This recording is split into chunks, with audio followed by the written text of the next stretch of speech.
নমস্কাৰ বন্ধুসকল পৰীক্ষাৰ উপযোগী কৈ আহিব পৰা বিভিন্ন ধৰণৰ অসমৰ ইতিহাসৰ ওপৰত 10টা কুৱেশ্যন আজি লৈ আহিছোঁ আপোনালোকৰ মাজলৈ দেৰি নকৰি ভিডিঅ'টো আৰম্ভ কৰিছোঁ ভিডিঅ'টো চাই থাকিব শেষলৈকে স্কিপ নকৰাকৈ শেষলৈকে চাব ঠিক আছে প্ৰথম প্ৰশ্নটো হৈছে ভগনীয়া ৰজা বুলি কাক কোৱা হয় তো ভগনীয়া ৰজা বুলি কাক কোৱা হয় জয়দেৱ সিংহক আমি ভগনীয়া ৰজা বুলি জানো ঠিক আছে প্ৰথম প্ৰশ্ন হেতু আছে সেকেন্ড প্ৰশ্ন হৈছে 2 নম্বৰ অসমত প্ৰথম আনুষ্ঠানিক লোকপিয়ল কোনে কৰাইছিল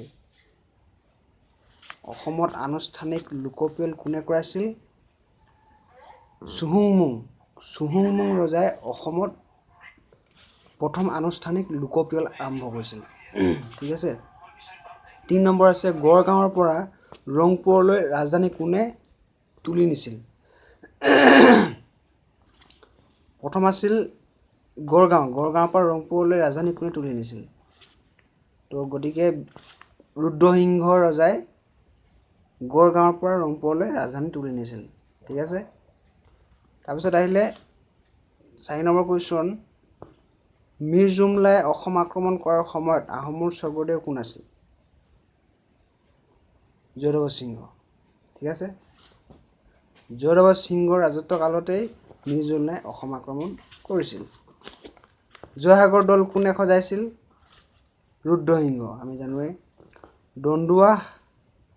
দ্ৰোহৰ নেতৃত্ব কোনে লৈছিল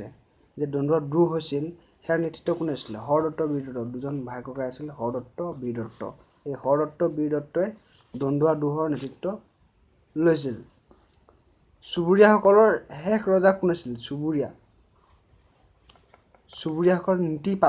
নীতিপাল নামৰ এজন ৰজা আছিল এই ৰজাজন চুবুৰীয়াসকলৰ শেষ ৰজা আছিল 8 নম্বৰ কুৱেশ্যন আহোম ৰাজত্ব কালত বোৱা কটা বাধ্যতামূলক আছিল ইয়াক কোনে বাধ্যতামূলক কৰাইছিল মোমাই তামুলীয়ে এই আহোম ৰাজত্ব কালত বোৱা কটাটো বাধ্যতামূলক কৰাইছিল ঠিক আছে 9 নম্বৰ আছে মানসকল অসমলৈ প্ৰথমে কেতিয়া আহিছিল মানসকল অসমলৈ প্ৰথমে 1817 চনত বা খ্ৰীষ্টাব্দত অসমলৈ আহিছিল 10 নম্বৰ লাষ্ট কুৱেশ্যনটো হৈছে প্ৰথম আহোম স্বৰ্গদেউ কোন আছিল